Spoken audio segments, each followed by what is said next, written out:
সবাইকে নিয়ে নির্বাচন করতে না পারাও এই সরকারের একটা ব্যর্থতা তিনি বলছেন। ধন্যবাদ জয়নুল ভাই আপনাকে এবং আমার সহ আলোচক সমগোত্রীয় মাহবুব আজিজ ভাইকে।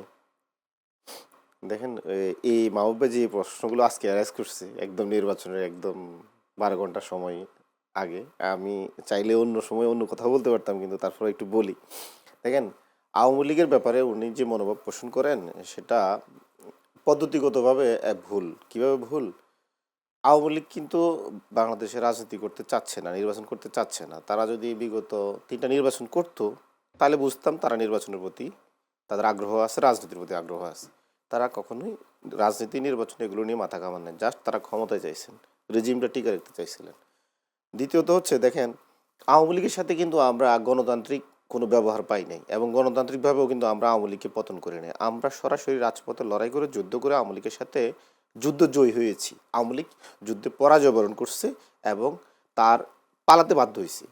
এখন যদি মাহবুব ভাই যদি বলে ইনক্লুশন ইলেকশন, আওয়ামী লীগ ওনাকে সন্দেহ করবে যে মনে হয় মাহবুব ভাই আমাদেরকে মারি খাওয়ানোর জন্য মানে একটা ষড়যন্ত্র করতেছে। আপনি এখন আওয়ামী লীগে ডাকেন না, ডাকলেও তো আসবে না ইলেকশনে, বলবো যে আমাদের মারা লাগে। কারণ কেন কারণ সে তো জানে সে খুনি, সে গণহত্যাকারী। তাকে এখন যদি আপনি ডাকেন, আপনাকেই সন্দেহ করবে যে আমার মনে মারি খাওয়ানোর লেগে মনে ডাকতেছে। কারণ এখনো শহীদের রক্ত তো শুকায় নাই। এখন আওয়ামী লীগের ব্যাপারে যদি আপনি এটা বলেন, আর অন্তর্ভুক্তিমূলক যে ইলেকশনটা, আওয়ামী লীগ ছাড়া বাংলাদেশে অন্তর্ভুক্তিমূলক ইলেকশন হয় না, এটা আমি বিশ্বাস করি না। 1973 সালে আওয়ামী লীগের একটা সুযোগ ছিল ইলেকশন করার জন্য, করে নাই।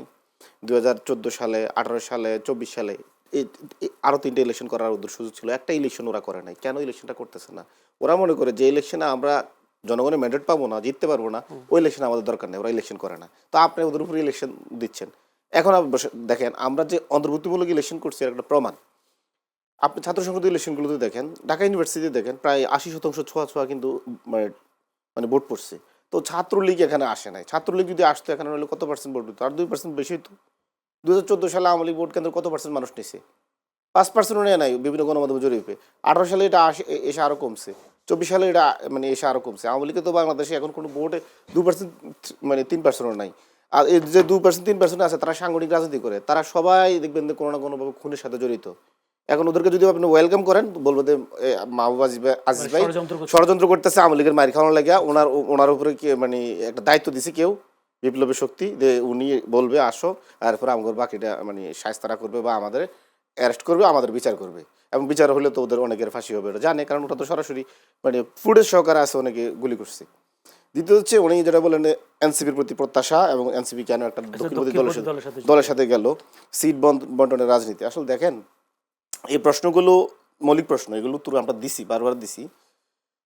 এনসিপি শুধু জুলাইকে বাস্তবায়ন করার জন্য, জুলাই যে প্রস্তাবনাগুলো ছিল বা ঐক্যমত কমিশনের, এইগুলো বাস্তবায়ন করার জন্য এনসিপিকে সংসদে যাওয়া ছাড়া বিকল্প নাই। কারণ এনসিপি যাতে এই জুলাইয়ের মানে অগ্নিগর্ভ থেকে মানে জন্ম নেয় একটা রাজনৈতিক দল, তাহলে জুলাই হচ্ছে তার কাছে মূল, সংস্কার হচ্ছে মূল। এখন আপনি দেখেন, আমরা যে বাকি 10টি দলের সাথে ঐক্য করলাম, তাদের সাথে সংস্কার প্রস্তাবনা আমাদের 90% মিলে। জামাতের সাথে আমাদের 90 মিলে, এবি পার্টির সাথে মিলে, তারপর ইভেন ইসলামী ঐক্য জোটের সাথে মানে আন্দোলনের সাথেও মিলে। এই যে আপনি দেখেন, যাদের সাথে আমাদের 90% সংস্কার প্রস্তাবনা মিলে, তাদের সাথে কিন্তু আমাদের ইলেকট্রাল অ্যালায়েন্সটা হলো। আর যাদের সাথে আমাদের 90% অমিল, তারা হচ্ছেন বিএনপি বা বিএনপি মোনা, বা একটু বাংলাদেশে মানে যারা বামপন্থী রাজনীতি করে। বামপন্থী রাজনীতির প্রতি আমার বিদ্বেষ নেই, তাদের ব্যক্তিগতভাবে তারা ওই মত দিতে পারে। দেখেন তো, বামপন্থী রাজনৈতিক দলগুলোর সাথে আমাদের বা বিএনপির সাথে আমাদের 90% কিন্তু আমাদের সংস্কার প্রস্তাবনা আমরা যে মতামত দিচ্ছি অমিল। তাহলে আমি তো পদ্ধতিগত ভাবে ওদের সাথে যাইতে পারতেছি না। এখন আমার তো জুলাইকে বাস্তবায়ন করতে হবে। এখন জুলাই বাস্তবায়ন করার জন্য যাতে আমার মাসেল পাওয়ার নাই, মানি এস্টাবলিশমেন্ট নাই, মিডিয়া এস্টাবলিশমেন্ট নাই, তাহলে আমি তো আমার যারা সংস্কার প্রস্তাবের সাথে ঐক্য করেছে, আমার চিন্তার সাথে ঐক্য করেছে, তার সাথে তো আমি অ্যালাই করতে পারি, কারণ আমার সংসদে পাস করতে হবে। আবার আপনি যদি সংসদের বাইরে থাকেন, এটা কিন্তু এক্সিকিউশন করতে পারবেন না, কারণ সমস্ত সংস্কার প্রস্তাবনা কিন্তু পাশ হবে কিন্তু সংসদে। তাহলে আপনি মানে আপনার সংসদের বাইরে থাকারও সুযোগ নেই। তাহলে আমাদেরকে কিন্তু একটা রাজনৈতিক ঐক্য করা লাগছে এবং আসন সমঝোতা যাওয়া লাগছে। যে আসন সমঝোতা কেন গেলাম আমরা?